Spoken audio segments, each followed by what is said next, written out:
Hi there. Let's think together about feelings, okay? I'm going to show you a few pictures, and you tell me what you think the people in the picture is feeling. I'll show them to you one after another kind of quickly. So here we go.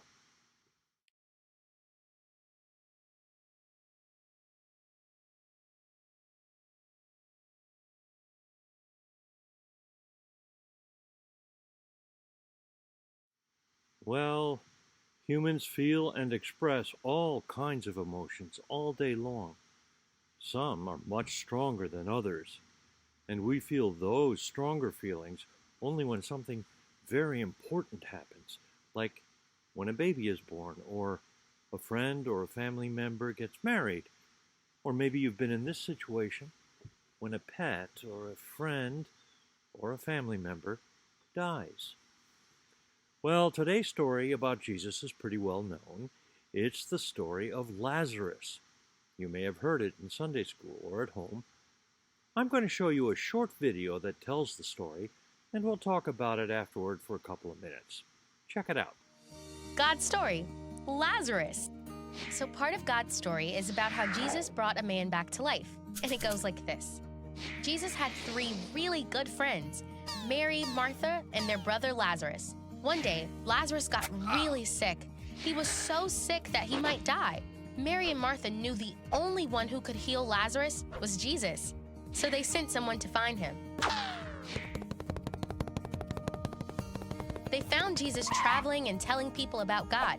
Now, you might think that Jesus would rush to heal his friend, but instead of leaving right away, Jesus stayed where he was for 2 more days. See, Jesus knew something no one else knew. Lazarus had died, but Jesus was going to bring him back to life so that they would believe that Jesus really was the Son of God. When Jesus finally got to Lazarus' house, Lazarus had been dead for 4 days. Mary and Martha were heartbroken. Martha said, "Jesus, if you had been here, my brother would not have died. But I know that even now God will give you whatever you ask." Jesus said to her, "Your brother will rise again."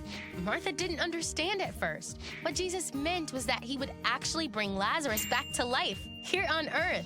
Jesus was saying, because he's the Son of God, he's more powerful than death. After that, Martha's sister Mary ran to Jesus and fell at his feet. "Lord, if you had been here, my brother would not have died." When Jesus saw her crying, he was so sad. In fact, when Jesus came to the tomb where Lazarus was buried, he cried too. His friend, who he loved so much, was dead. Kids, have you ever felt sad because of something that happened to you or someone you cared about? Just like us, Jesus felt pain and sadness because of what happened to his friend. Then, Jesus told some people to roll away the big, heavy stone in front of the tomb. He looked up and prayed, "Father, I know that you always hear me." Then he called out in a loud voice, "Lazarus, come out!" And then Lazarus walked out. This man who had been dead for 4 days was now standing in front of everyone, walking and talking and alive. The people were amazed. You see, Jesus knew all along that he could bring Lazarus back to life. Jesus wanted people to see who he was, the Son of God. He wanted people to see God's greatness, that God could do anything, even bring someone back from the dead. The person telling the story talks about Jesus' ability to defeat death. Christians believe that Jesus was God, and we know that Jesus came back to life and spoke in person with his disciples after he died. So the story of Lazarus and the story of Jesus himself gives us hope and a faith that death is not final. What I find interesting about the story is that Jesus really felt the very sad emotions that Lazarus' family felt. What makes that so interesting is that, unlike Lazarus' family members, Jesus knew that he could bring Lazarus back to life. So why was Jesus so sad? Well, I wish you and I could talk about it in person so that I could know what you think about this. But this is a video. Anyway, I'll let you know what I think.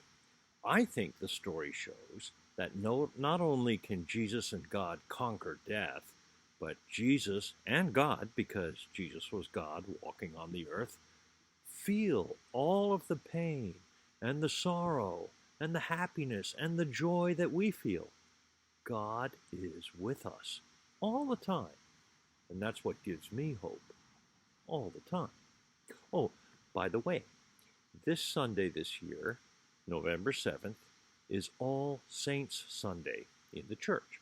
We celebrate the life on earth and in heaven of all the loved ones we've known, friends, family, fellow church members, and, well, really everyone who have died in this world but are alive in God's kingdom. So, happy All Saints' Day.